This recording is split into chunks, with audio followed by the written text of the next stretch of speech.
Let me tell you something about the first people who decided to live in the mountains. And I mean really live there, not visit, not hunt through in summer and leave when the snow came, but stay, make homes, raise children, survive.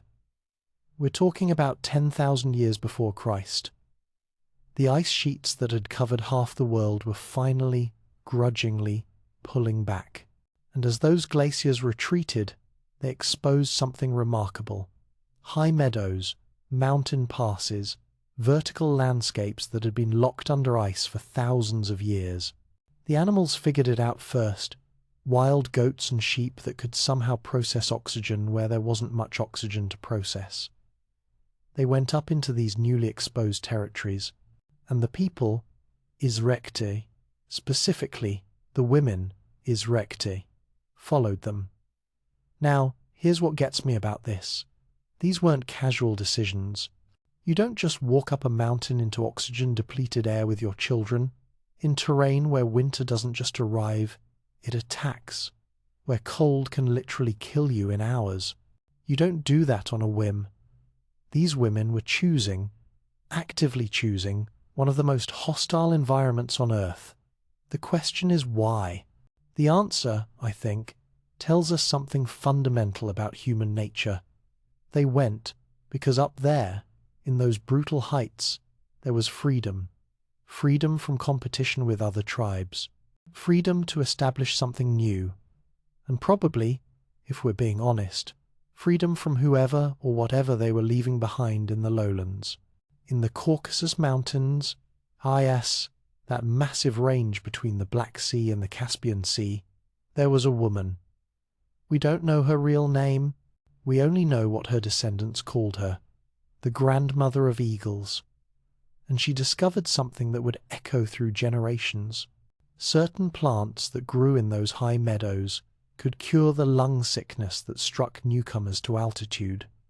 That gasping, desperate feeling when your body realizes there's not enough oxygen and starts to panic. Think about what that means. She had to watch people suffer from altitude sickness, had to see people die from it, and then she had to experiment, methodically, carefully, probably on herself, to figure out which plants helped and which ones didn't. Or worse, she packaged this knowledge into songs, secret songs passed from mother to daughter because you couldn't write it down. Writing didn't exist yet or wasn't accessible. The song was the technology, the melody was the storage device. And that knowledge saved countless lives. Countless. We have no way to count how many people survived their first mountain winters because a mother somewhere sang the right song to her daughter. But plants were just the beginning.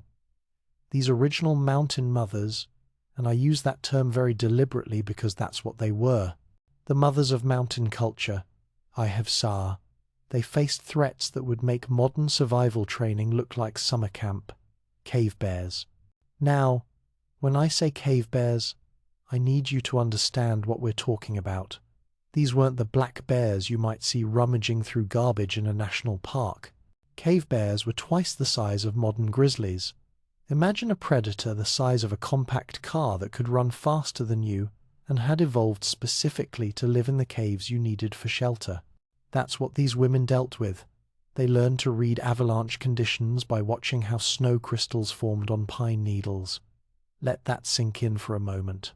They looked at ice crystals, tiny formations of frozen water on evergreen needles, and extrapolated from those minute details whether hundreds of tons of snow were going to slide down the mountain and kill everyone in the valley.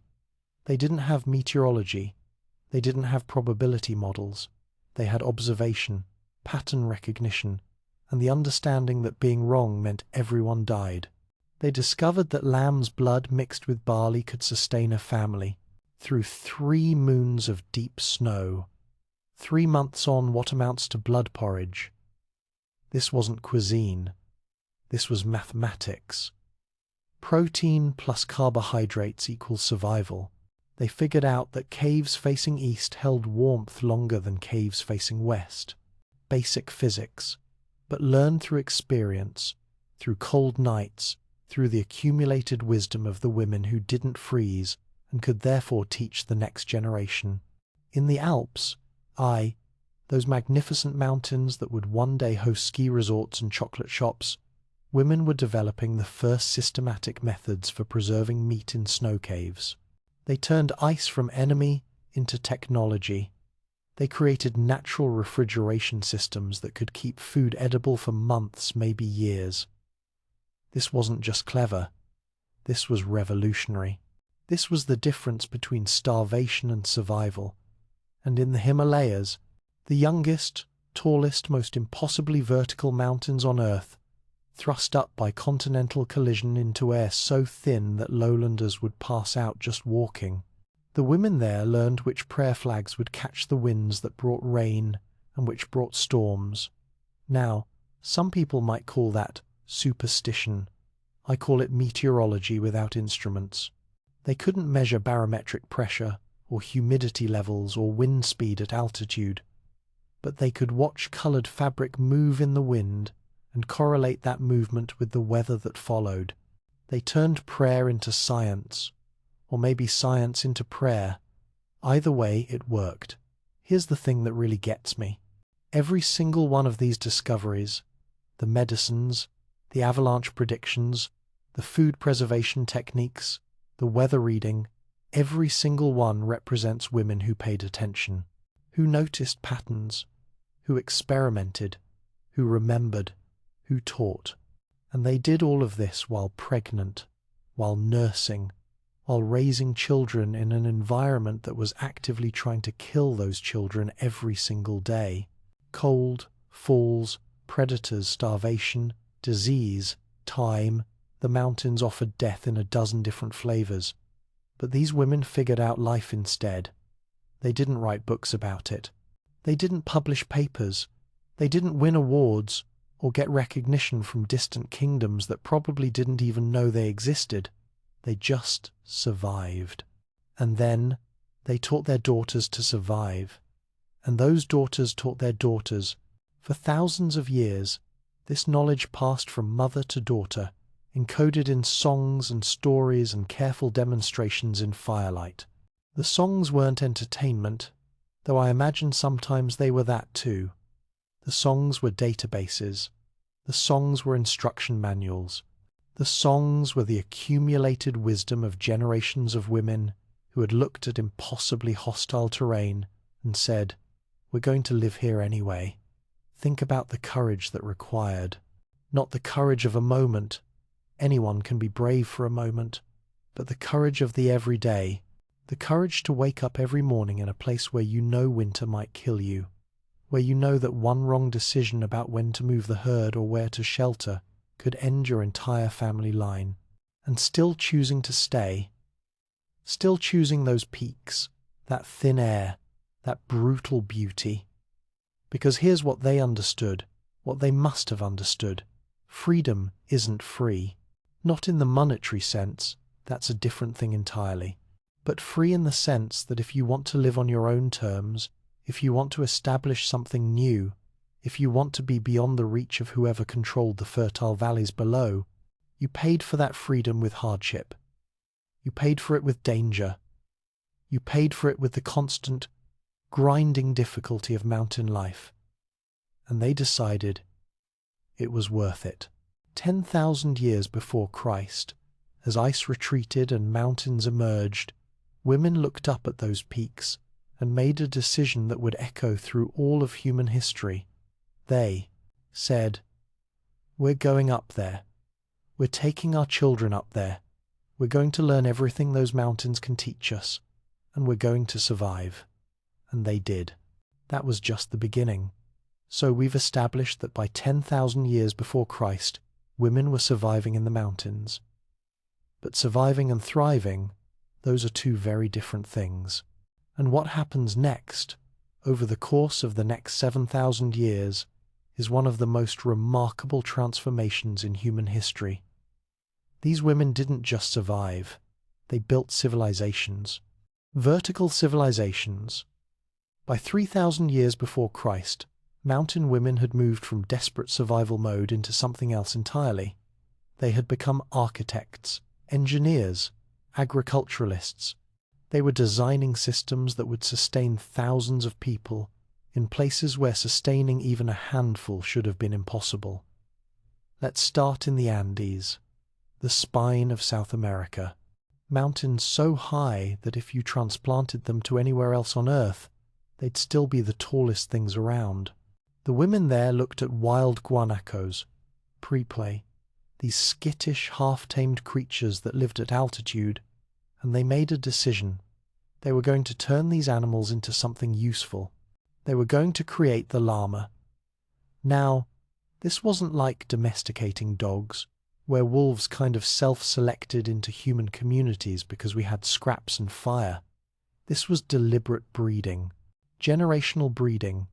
These women selected specific animals, the ones that were calmer, the ones that were stronger, the ones that could carry loads without collapsing, and they bred them, generation after generation after generation. Do you understand what that means? That means a woman in 3000 before Christ was making breeding decisions that her great-great-great-granddaughter would benefit from. She was investing in a future she would never see. She was thinking in timescales that would make modern, corporate planning look pathetically short-term. And why did they do this? Because they'd figured something out that would take European conquistadors by complete surprise thousands of years later. Horses died at high altitude. They just died. Their lungs couldn't handle it, their hearts gave out. But llamas, properly bred llamas, could carry loads at altitudes where horses literally gasped themselves to death. That's not luck. That's genetic engineering before anyone knew what genes were. But the llamas were just the beginning. These Andean women developed freeze-drying techniques for potatoes. And when I say freeze-drying, I mean they figured out, through observation, through experimentation, through systematic trial and error, oh mosey, that if you froze potatoes at night when mountain temperatures plummeted, then thawed them during the day, then trampled out the moisture, then froze them again, you could create food stores that lasted decades. Decades. They called them chuño, these blackened, shriveled things that looked like rocks but were actually concentrated nutrition that wouldn't spoil. This knowledge, HEOs, this specific, technical knowledge about how to turn perishable tubers into long-term food security, this would one day feed entire armies. The Inca Empire, the largest empire in pre-Columbian America, ran on chuño.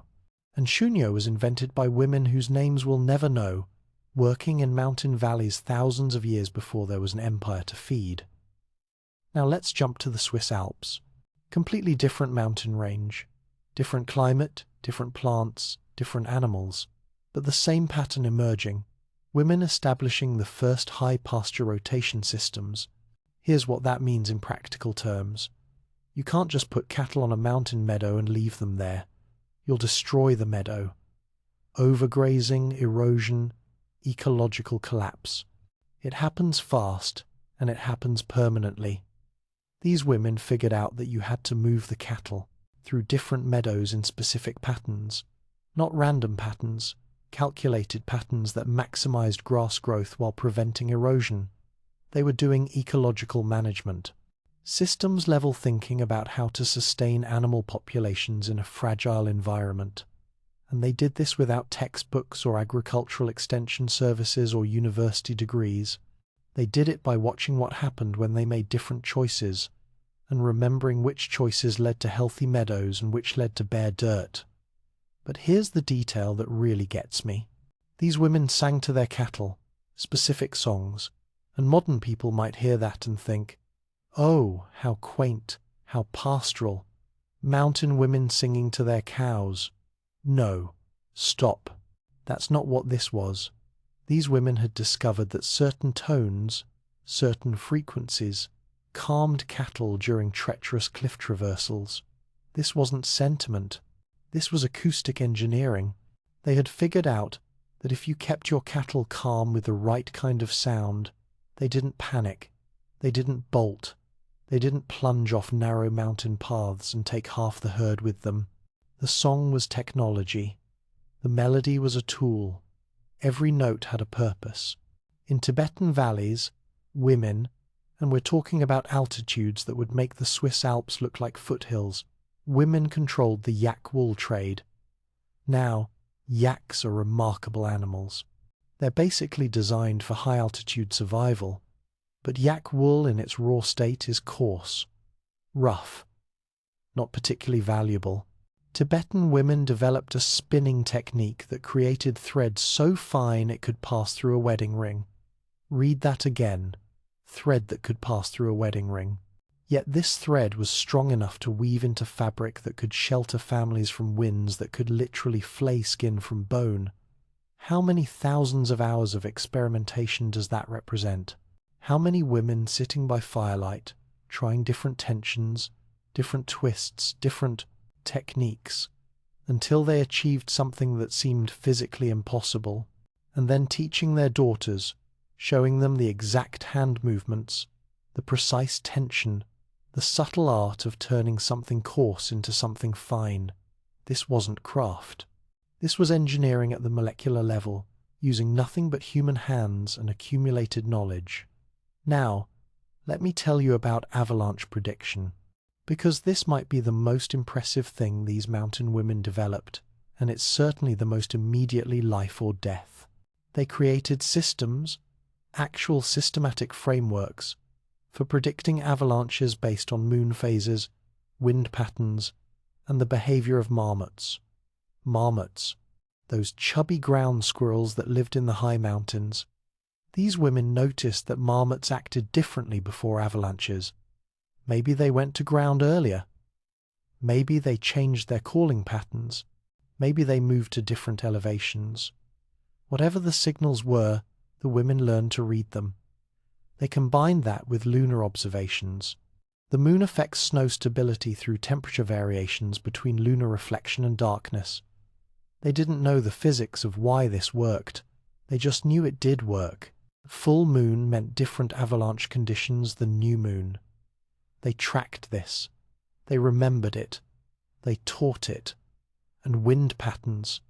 Oh, the wind patterns. They understood that wind loading, 9, snow being blown from one side of a ridge and deposited on the other, created instability. They didn't have the terminology for it, but they had the concept. They knew which winds built up dangerous accumulations and which winds were safer. This is sophisticated risk assessment. This is probability calculation performed by people who didn't have probability theory. And the cost of being wrong was death. Not individual death, IN, though that too, but potential death of everyone in the valley when thousands of tons of snow came roaring down at 100 miles per hour. They also established sacred groves, places where no tree could be cut, where the forest had to remain intact. And here's where you see the depth of their understanding. They didn't do this just for spiritual reasons, though I'm sure the spiritual aspect was real. They did it because they understood, centuries before soil science existed, that those forests held the mountainsides together. Tree roots bind soil. Tree canopies catch snow before it can accumulate into avalanche-prone loads. Forests break wind and moderate temperature. Remove the trees from a mountainside and that mountainside starts to move. Slowly at first, then catastrophically. These women knew this. They encoded it into religion, into taboo, into absolute prohibition. You don't cut the sacred grove. Not because the goddess will be angry, or not only because the goddess will be angry, but because the mountain will be angry. And when mountains get angry, people die. Their marriage contracts included clauses about water rights and pasture access. Let me repeat that because it's wild. Marriage contracts. With clauses about water rights and pasture access. These weren't romantic agreements. These were legal frameworks that would seem more appropriate to international treaties than wedding vows. Because in the mountains, water isn't something that just flows. Water is everything. Irrigation for the tiny patches of arable land. Drinking water for people and animals. Water to wash wool, to process food, to survive. and pasture access, knowing which family had rights to which high meadow, in which season, that prevented conflicts that could turn violent fast. These women created legal systems, property law, resource management frameworks. They did this without lawyers or legislators or courts. They did it through negotiation and tradition and the understanding that clarity about resources prevented bloodshed. By 3,000 years before Christ, mountain women weren't just surviving anymore. They had created entire civilizations built vertically instead of horizontally. They had domesticated animals specifically for altitude. They had developed food preservation technologies that would remain unmatched for thousands of years. They had invented ecological management systems, acoustic animal control, textile engineering, avalanche prediction, and resource law. And they had done all of this while still being mothers, still raising children, still managing the daily reality of mountain life. The difficulty didn't decrease. They just got better at handling it. These weren't primitive people eking out a hard-scrabble existence. These were sophisticated engineers and scientists and lawyers and ecologists who happened to work without the benefit of writing or formal education or institutional support. They were the architects of vertical civilizations, and they were just getting started. The Golden Age was coming. Between 1,000 years before Christ and 500 years after Christ, something remarkable happened in the mountains. Mountain women reached the absolute apex of their power and influence. We're talking about a 1,500-year period where these women weren't just surviving, weren't just managing communities, they were controlling trade routes, commanding respect across continents, and wielding power that would make lowland nobles nervous. Let me start in the Himalayas, because what happened there is almost hard to believe. The priestesses of the goddess Parvati controlled the passes between Tibet and India. Now, think about what that means. These weren't symbolic passes. These were the only viable routes for trade between two of the most populous regions on Earth. Silk, spices, gold, precious stones, religious texts, ideas themselves, everything that moved between Tibet and India had to go through these passes. And the women who controlled them extracted tribute from every single caravan. Every single one. This wasn't banditry. This was organized taxation. This was a functioning system of customs and tolls administered by women who lived at altitudes where most people couldn't think straight. And the caravans paid, not just because they had to, but because these priestesses provided something valuable in return. They maintained hospices, way stations where travelers could recover from altitude sickness. And here's where it gets really interesting. These women knew 27 different preparations from the rhodiola plant. 27, each one targeting different symptoms of altitude sickness. Headache? There was a preparation for that.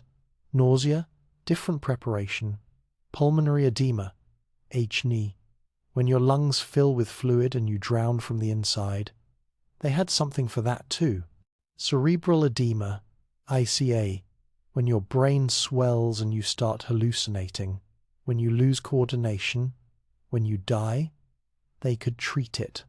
This knowledge wouldn't be discovered by Western medicine for another 2,000 years. 2,000 years.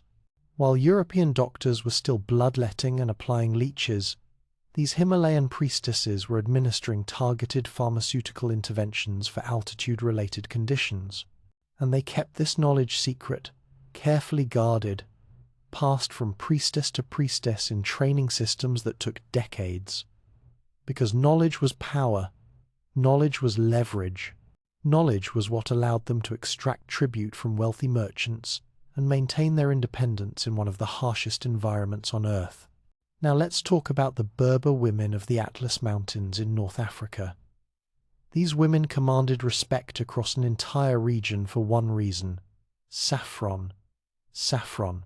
Those tiny red threads that come from crocus flowers, the most valuable spice in the world. And here's the thing about saffron.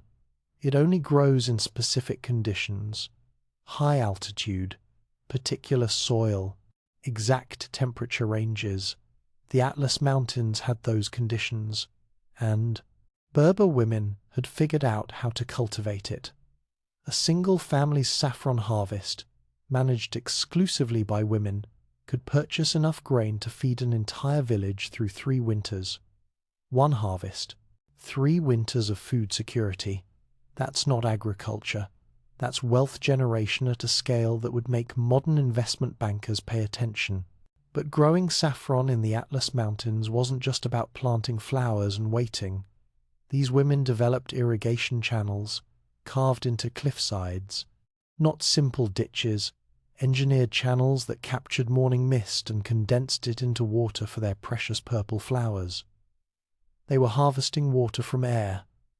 At altitude, using Stone Age tools and geometric principles they'd worked out through observation, they turned morning fog into liquid gold, because that's what saffron was, liquid gold, and they controlled it completely. The knowledge of how to cultivate saffron, how to harvest it at exactly the right moment, how to dry it properly so it retained potency, that knowledge stayed with the women. Men might help with heavy labor, but the expertise, the decisions, the control, that was female territory. In the European Alps, women established the first mountain rescue systems. And when I say rescue systems, I mean organized, systematic, reproducible protocols for saving people who got into trouble in the mountains. They maintained supply caches hidden in caves. Food, medicine, blankets, fuel, fire, everything you'd need to keep someone alive if you found them half frozen in a snowstorm. And they knew where these caches were.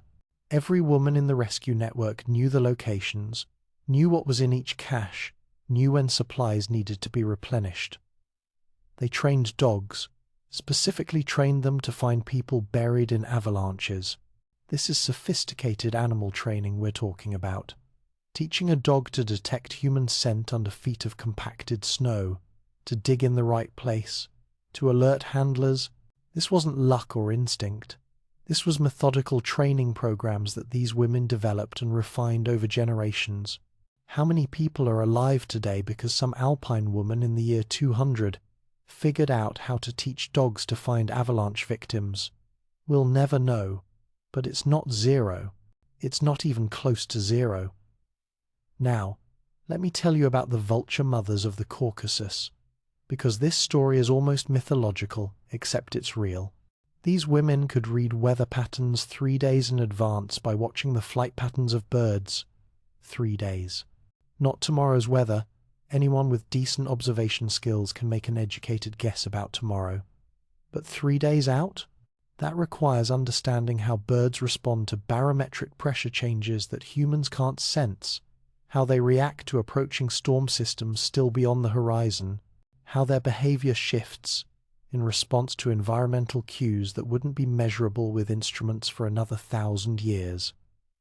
And these women sold this information to merchant caravans planning trips through mountain passes. Knowing which 3-day window would be safe could mean the difference between profit and disaster, between arrival and death.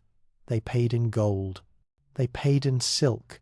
They paid whatever the vulture mothers asked, because the information was worth it. These women lived in stone towers, defensive structures they built themselves or inherited from earlier generations. And here's the crucial part. They defended these towers with crossbows. They were armed. They were trained. They were dangerous. They created matriarchal fortresses, compounds, where women ruled, where women made the decisions, where women controlled the resources, and no army successfully conquered them. Let me repeat that. No army successfully conquered these mountain fortresses. Think about what that means. We're talking about a period that includes the Roman Empire at its height, the Persian Empire, the Byzantine Empire, armies that conquered most of the known world, and they couldn't take these mountain towers defended by women with crossbows and intimate knowledge of their terrain. Why?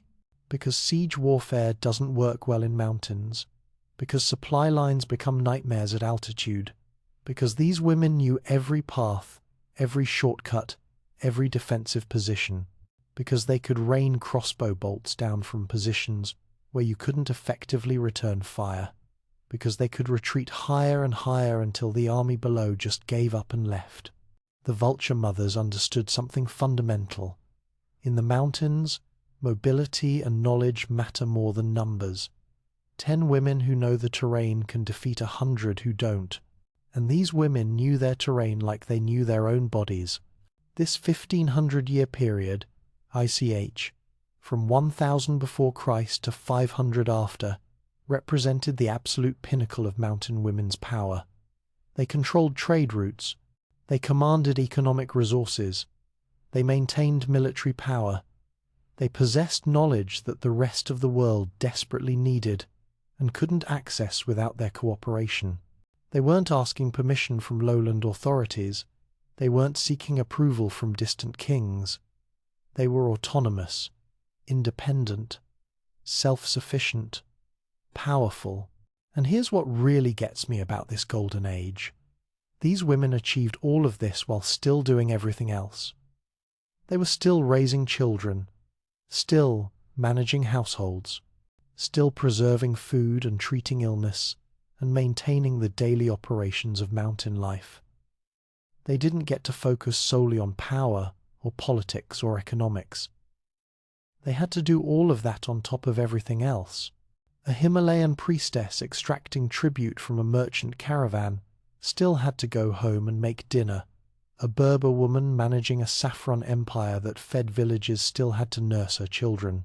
A vulture mother predicting weather for gold still had to haul water and firewood and maintain her home. The work didn't decrease. They just added power to the workload. But nothing lasts forever, and the storm clouds were already gathering on the horizon. The lowlands were getting organized, armies were getting bigger, kings were getting greedier, and they were starting to look up at those mountains and wonder, why don't we control that? The golden age was about to end, and when it ended, it would end brutally.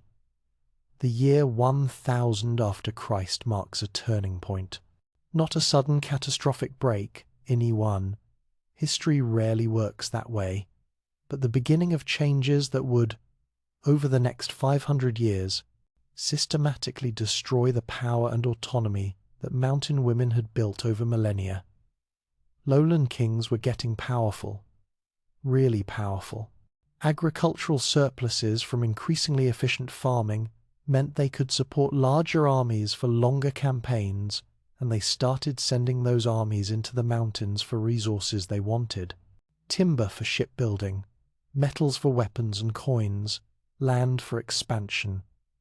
In the Appalachian Mountains of North America, Cherokee women watched their sacred medicine gardens get trampled, literally trampled. European settlers pushing westward, searching for gold that didn't actually exist, walked right over plants that were worth more than any gold strike. Ginseng, growing wild in those mountains. Cherokee women had been cultivating it, managing it, understanding its properties for centuries, and ginseng was worth its weight in silver in Chinese markets. These women were sitting on a renewable resource that could have generated sustainable wealth. But the Europeans didn't ask. They didn't learn. They just trampled through, looking for mineral deposits, destroying in hours what had taken generations to develop. That pattern would repeat across every mountain range on Earth. Outsiders arriving, wanting what they wanted, not bothering to understand what was. Already there, what was already working, what was already valuable, but the real nightmare was just beginning. And it came wearing religious robes. The Catholic Church declared mountain-wise women to be witches, specifically targeting the ones who knew herbs that could prevent or end pregnancies. Now, let's be clear about what this meant. These women possessed pharmaceutical knowledge. They understood which plants contained compounds that could regulate fertility. This knowledge gave women control over their own reproduction, which gave them economic power, which gave them independence. The church couldn't tolerate that. So they called it witchcraft. And the penalty for witchcraft was death. In 1521, the entire female population of an alpine village called Weaver's Rest was burned. All of them. Every single woman and girl. They were given a choice. Reveal the location of their sacred mushroom groves or die. They chose death. Think about that for a moment. An entire community of women chose to burn rather than reveal where their mushrooms grew. What was so important about those mushrooms? Antibiotics. Those mushroom groves contained species that produced antibiotic compounds.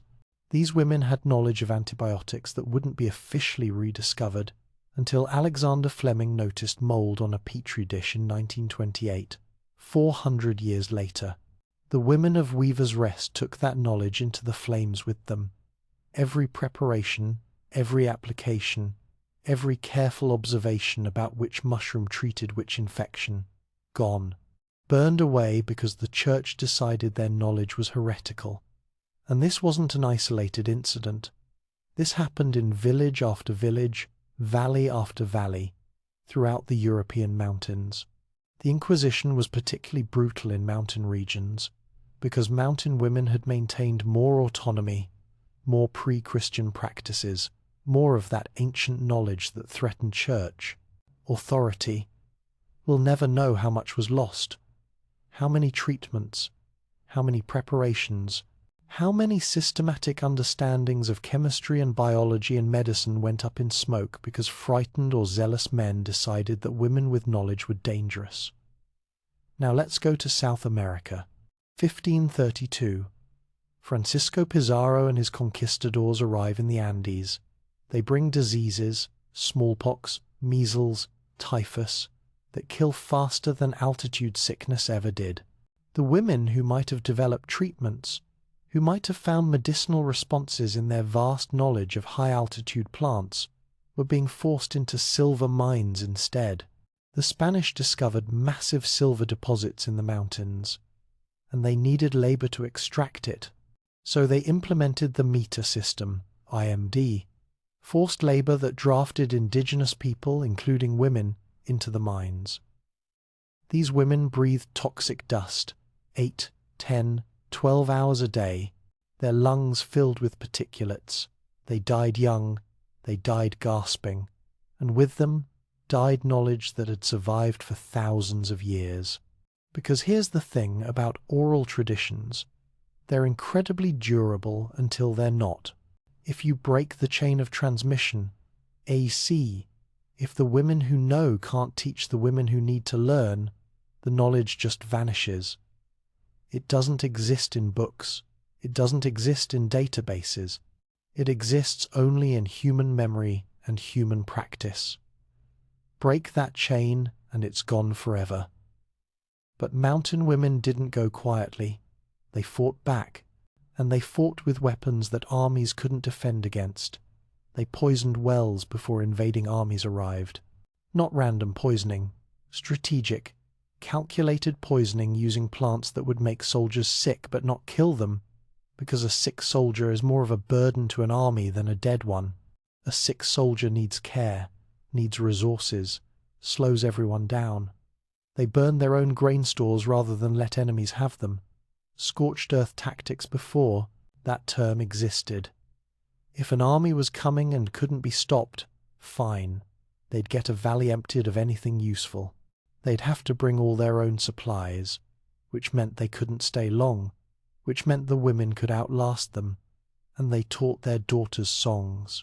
Songs that sounded like innocent lullabies, but contained detailed instructions for making everything from contraceptives to explosives from common mountain plants.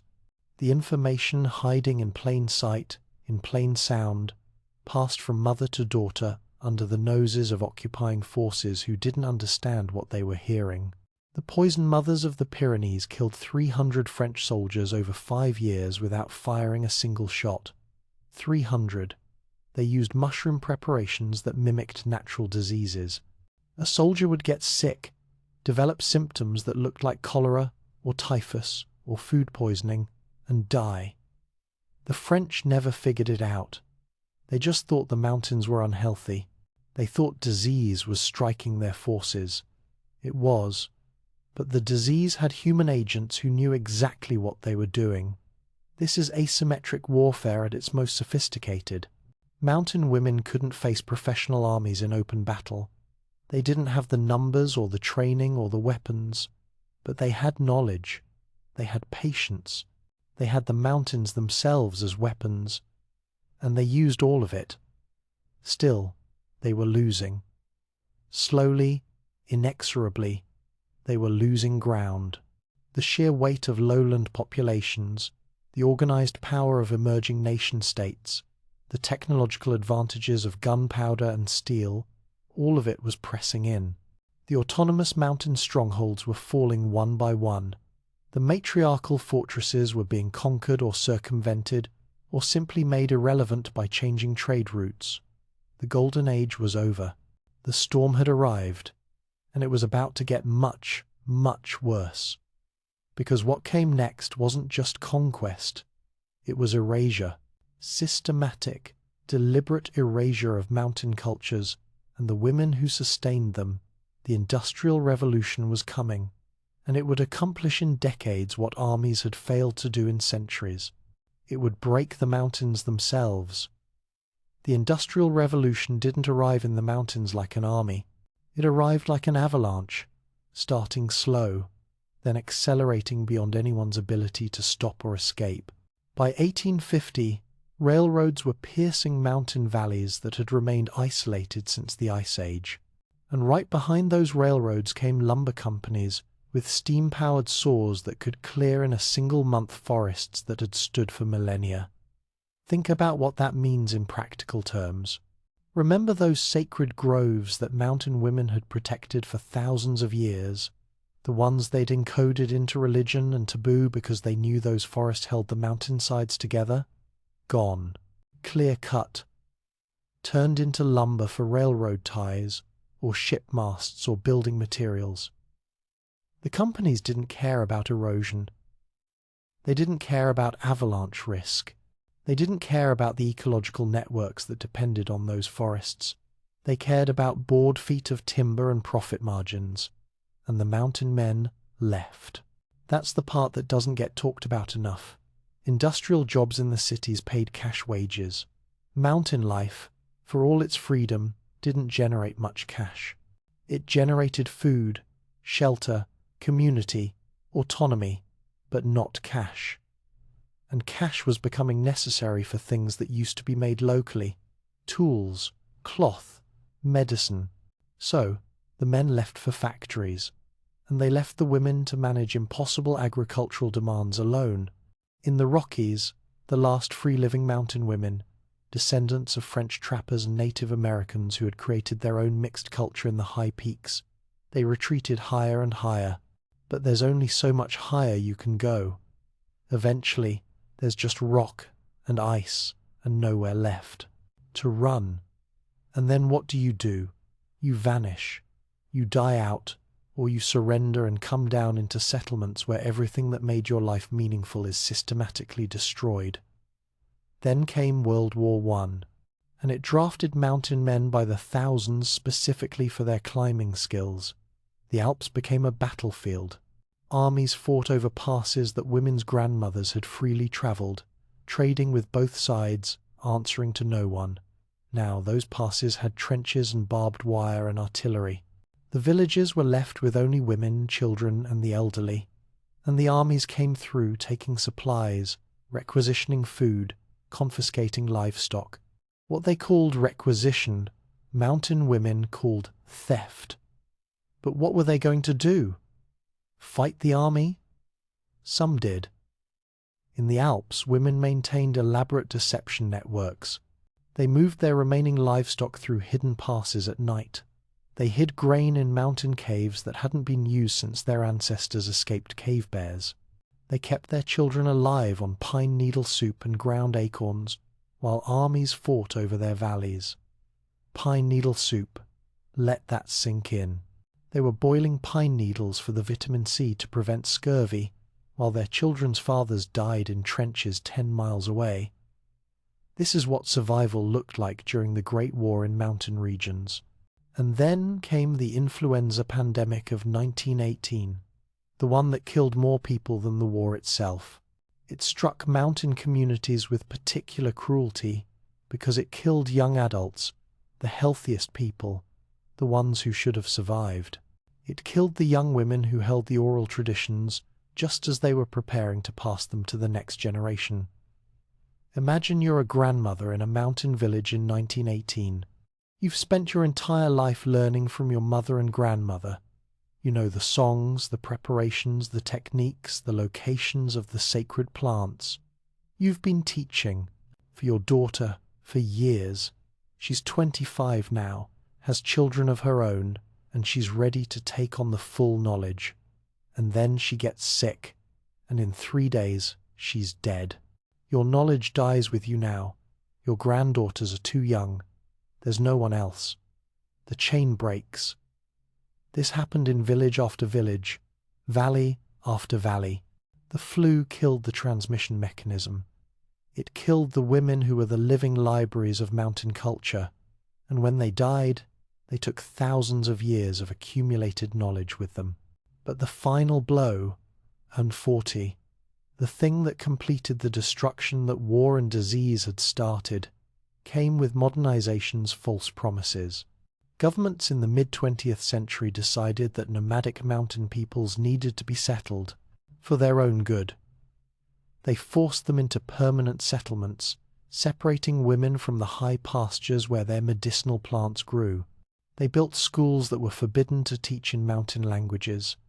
They raised daughters who couldn't understand their grandmother's songs. Think about that. You're a mountain woman in 1950. You speak a language that your grandmother spoke, that her grandmother spoke, going back thousands of years.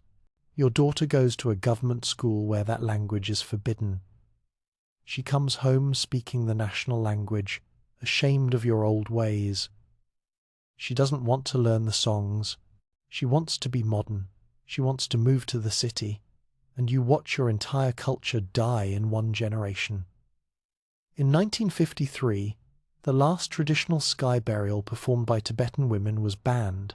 Sky burial, the practice of exposing bodies on mountain tops for vultures, returning the body to the circle of life, maintaining a relationship between humans and the ecosystem that sustained them. This practice reached back 3,000 years, and it was banned. Not because it was harmful, not because it caused disease, but because it made modern authorities uncomfortable, because it didn't fit into neat bureaucratic categories, because it was too different, too strange, too tied to a worldview that modernization wanted to erase. The mountains fell silent. No more songs echoing across valleys. No more women calling to their cattle with tones that had calmed herds for millennia. No more sacred rituals at high altitudes. Just the sound of chainsaws and dynamite as roads were blasted through mountainsides, as ski resorts were carved into peaks that used to be holy. By 1960, you could have been forgiven for thinking that mountain women as a cultural force were finished, that their time was over, that modernity had won completely and irrevocably. The old ways were dying. The women who remembered them were dying. Their daughters didn't want to remember. The great unraveling seemed complete. Thousands of years of accumulated wisdom, of careful observation, of systematic knowledge about how to live in harmony with some of the most difficult terrain on Earth, Two-Head Fess, all of it seemed to be evaporating like morning mist under harsh sunlight. But here's the thing about mountain women. They're survivors. It's literally what they do. It's encoded in their DNA, in their cultures, in the very fact that they chose the mountains in the first place. And sometimes, survival means knowing when to retreat, when to go quiet, when to wait. Because the mountains themselves were about to teach everyone a lesson, the same lesson they'd been teaching for millennia, the lesson that mountain women had always known. You can't conquer the mountains, you can exploit them for a while, you can extract their resources, you can pretend you've mastered them, but eventually the mountains push back. And when they do, you're going to need people who actually understand them. The granddaughters were about to remember, and they were coming home. In the 1970s, something shifted in the mountain winds. You could feel it if you were paying attention. Granddaughters of displaced mountain women started coming back, and they didn't come back defeated. They came back armed. Not with weapons, though some of them could use those too, but with university degrees, with law degrees, with scientific credentials, with environmental law and ecological understanding, and the kind of institutional knowledge that could fight back against the systems that had destroyed their grandmother's world. They were done retreating. Maria Clearwater. Her Cherokee great-grandmother had been forced from the Smoky Mountains in the 1830s. Trail of Tears, government relocations, the systematic destruction of Cherokee land rights. Maria's family ended up in Oklahoma. Her grandmother worked in a factory. Her mother was a secretary. But Maria went to law school, and in 1978 she used that law degree to establish land trusts that returned 20,000 acres to traditional management. 20,000 acres. She didn't just argue about it. She made it happen. She navigated federal law and state law and property law and turned legal frameworks that had been used to steal land into frameworks that could reclaim it. Then she did something that would have made her great-grandmother proud. She reintroduced controlled burns. Mountain women had used fire for centuries. Carefully controlled burns that cleared underbrush, promoted new growth, maintained meadows, reduced fuel loads that could feed catastrophic wildfires. But modern forestry had banned burning. Fire suppression became policy. Fight every fire. Put it out as fast as possible. Let nothing burn. And the forests became tinderboxes, decades of accumulated deadfall, dense underbrush, fuel loads that would make wildfires, when they inevitably started, burned so hot they killed everything, even the soil, even the seeds that should have regenerated. Maria brought back the old knowledge, the knowledge that fire isn't the enemy, that fire is a tool, that you can work with fire instead of just fighting it. She faced opposition from every official forestry body you can imagine. They said it was dangerous. They said it was primitive. They said it went against modern scientific forestry. And she said, "My great-grandmother's forests didn't burn like this. Check your records. Before fire suppression, these mountains didn't have catastrophic wildfires. They had small fires, regular fires, fires that cleaned without destroying." She won. And now those restored meadows are some of the healthiest ecosystems in the Appalachians, because she listened to knowledge that had been passed down through generations, and she combined it with modern legal frameworks to make it work in the contemporary world. Now, let's go to the Himalayas. 1973. The Chipko movement. Women in the Garhwal Himalaya heard that logging companies were coming for their forests. The same forests their grandmothers had declared sacred. The same forests that held the mountainsides together, that captured monsoon rains, that prevented the catastrophic flooding that was already becoming more common as other areas were deforested. The loggers arrived with government permits and commercial backing. They had chainsaws and trucks and the full weight of economic development behind them. And they found women hugging trees. Literally. The women wrapped their arms around trees and refused to move. Chipko means to hug or to cling. And these women clung. When police came to remove them, more women appeared. When the loggers tried to work around them, the women spread out, protecting more trees. When authorities threatened arrest, the women said, "Arrest us all then. You'll have to. Because we're not moving." They faced police batons. They faced imprisonment. Some of them were beaten. But they didn't move. And eventually, the logging companies gave up. It wasn't worth it. The publicity was too damaging. The resistance was too determined. The women had won. But here's what really matters about Chipko. It wasn't just about those specific trees. It sparked a global environmental movement. It showed that local resistance could stop corporate exploitation. It proved that indigenous knowledge about forest ecosystems wasn't just sentimental tradition. It was practical wisdom that modern development ignored at its peril. Those women were right. The areas that were logged experienced catastrophic flooding. The areas they protected remained stable. The mountains themselves vindicated their resistance. And one of the women at the heart of this movement was Dr. Tenzing Lamo, born in a yak hair tent at 17,000 feet, raised in traditional Tibetan culture, educated at Oxford. She came back with degrees in medicine and public health, and she asked a simple question. Why can't we combine Western medicine with traditional altitude treatments? Why indeed? She established clinics throughout the Himalayas that did exactly that. Western diagnostic techniques and pharmaceutical interventions combined with traditional preparations from rhodiola and other high-altitude plants. Modern obstetric care combined with traditional birthing practices that had sustained mountain populations for millennia. Immunizations and antibiotics alongside herbal treatments for altitude sickness. And you know what happened? Infant mortality dropped by 70%. 70%. Because she refused to see this as an either-or choice. She took the best of both worlds and made them work together. In the European Alps, women were reclaiming abandoned mountain farms. Because here's what had happened. The men who left for factories in the 1800s and 1900s, their descendants didn't want those old mountain farms. Too hard, too isolated, too much work. So the farms sat empty, the buildings slowly collapsing, the meadows returning to forest.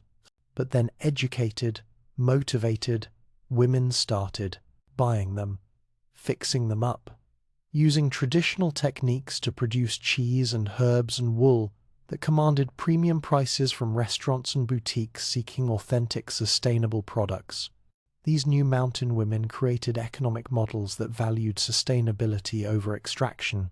They could charge more for cheese made with traditional methods, from cattle grazed on high pastures using rotation systems their great-grandmothers had developed. They could sell medicinal herbs for serious money to people who wanted alternatives to pharmaceutical interventions. They proved that you could make a good living in the mountains if you respected the mountains, if you worked with the ecology instead of against it, if you valued quality over quantity.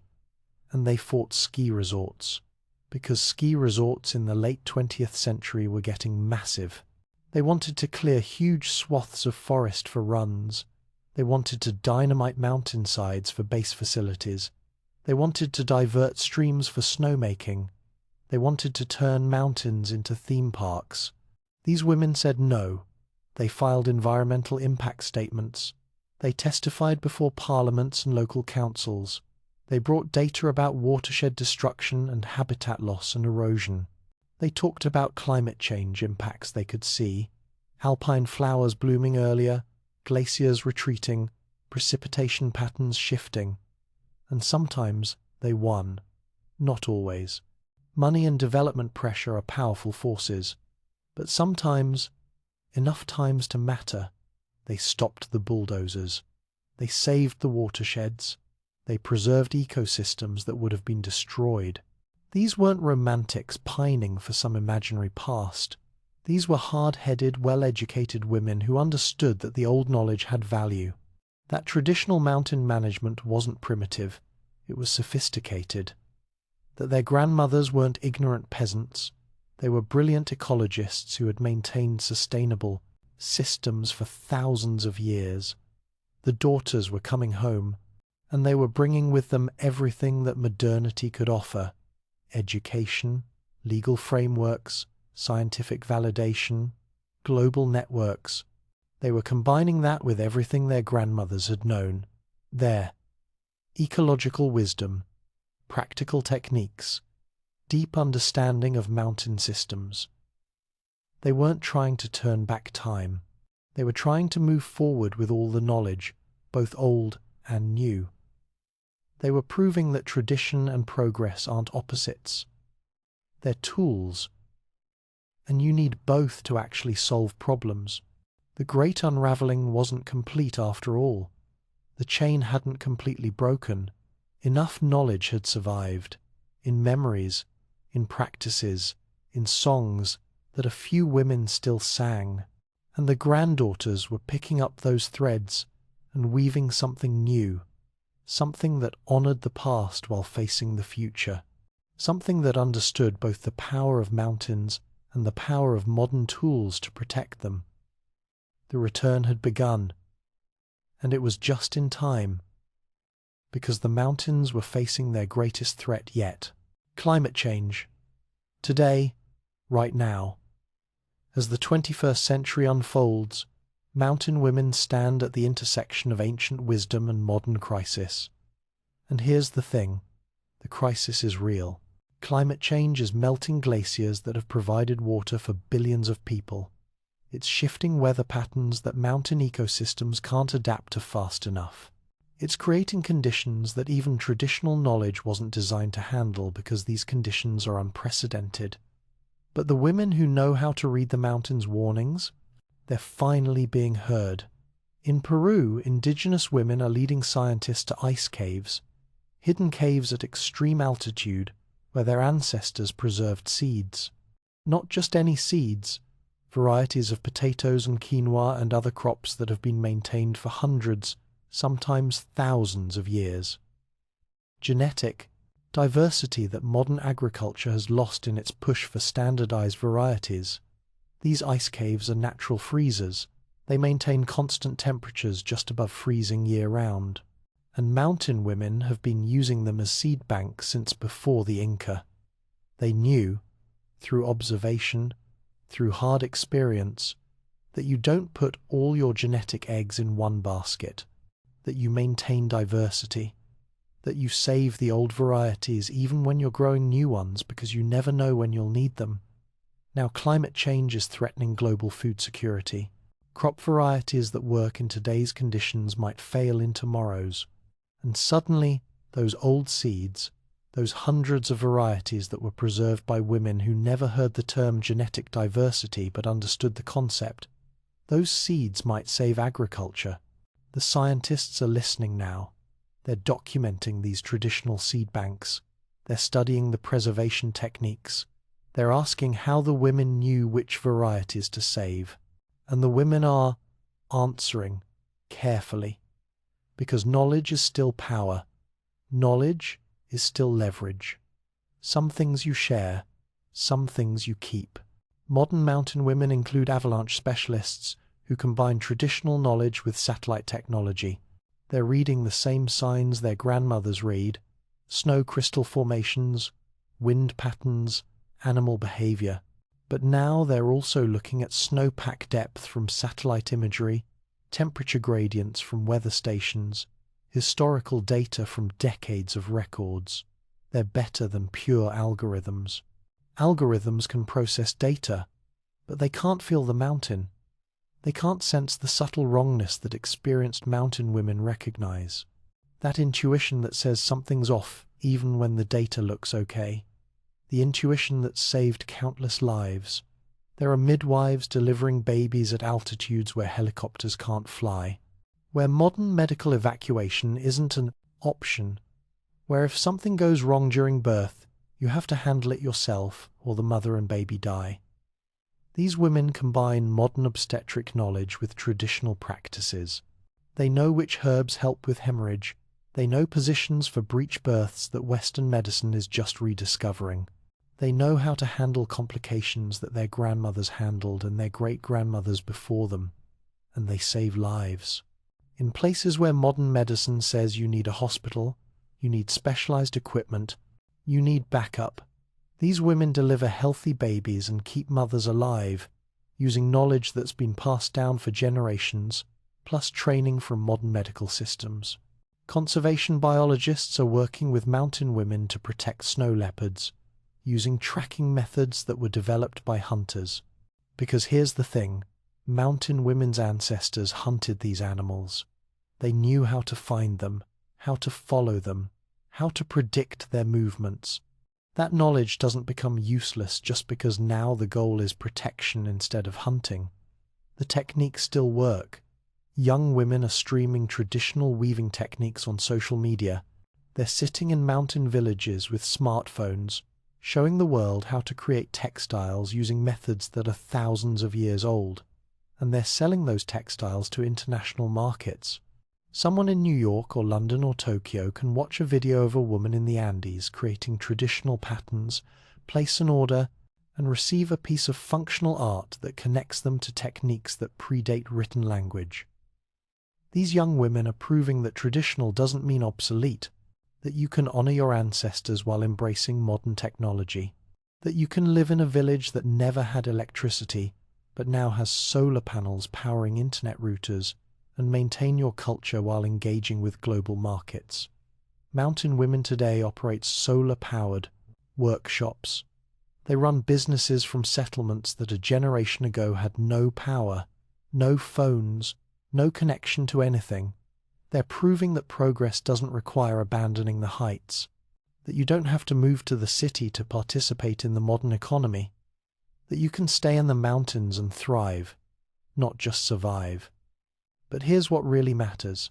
The story of mountain women continues in every female ranger patrolling wilderness areas, every herbalist growing medicinal plants in vertical gardens, every daughter who chooses the difficult beauty of mountain life when valleys offer easier paths. It continues in their DNA, literally. Mountain women carry genetic adaptations to altitude that lowlanders lack: higher red blood cell counts, more efficient oxygen processing, physical adaptations that take generations to develop and that identify them as belonging to the heights as surely as any cultural practice. Their cultures preserve knowledge that technology can't replace: how to read weather in the flight of birds, how to predict avalanches from snow crystal patterns, how to cure altitude sickness with plants that grow at 19,000 feet, which herbs to use for which purposes, which mushrooms to avoid and which ones save lives. This isn't knowledge you can just download. It requires context. It requires relationship with the land. It requires the kind of deep observation that comes from living somewhere for generations, from paying attention in ways that modern life discourages. And their spirits maintain connections to peaks that pierce the sky. This matters more than it sounds, because to live in the mountains isn't just a geographic choice. It's a spiritual commitment. It's saying that you value certain things: independence, self-reliance, connection to nature, freedom, imeni-day, more than you value comfort or ease or convenience. Every morning when a mountain woman wakes up and chooses to stay, she's making that commitment again. She's saying, this is worth it. The difficulty is worth it. The isolation can be worth it. The constant work is worth it. Because what I have here, this relationship with these peaks, this life lived on my own terms, this freedom that comes with altitude, I can't get this anywhere else. As long as mountains stand, there will be women who call them home. That's not romantic speculation. That's observable fact. Right now, today, there are girls being born in mountain villages who will grow up to be the next generation of mountain women. There are young women moving to the mountains, choosing them deliberately, saying, "This is where I belong." And there are grandmothers teaching granddaughters songs that have been sung for thousands of years. The transmission continues. Interrupted, yes. Damaged, certainly. But not broken. Not completely. Not irreparably. These women know something that the rest of the world is slowly, painfully learning. That the hardest paths often lead to the most spectacular views. Not just literal views, though those matter too, but the view of yourself, the understanding of what you're capable of when you have to be capable, the knowledge that you can survive things that would break people who've lived easier lives. Mountain life tests you every single day. Can you handle this cold? Can you manage this work? Can you solve this problem that has no easy answer? Can you keep going when everything in you wants to quit? And mountain women say yes. Every day. They say yes to the difficulty, yes to the challenge, yes to the life that demands everything and gives back something you can't find anywhere else. Freedom, not freedom from responsibility. Oh, mountain women have more responsibility than almost anyone. Not freedom from work. They work harder than most people can imagine. But freedom to live according to their own values. Freedom from systems that want to control and standardize and make everyone the same. Freedom to maintain relationships with landscapes that most of humanity has abandoned. Some freedoms can only be found where the air grows thin and the spirit soars. That's not metaphor, that's geography. There are certain kinds of independence, certain kinds of self-determination, certain kinds of autonomy that require distance from centralized power, and mountains provide that distance. They always have.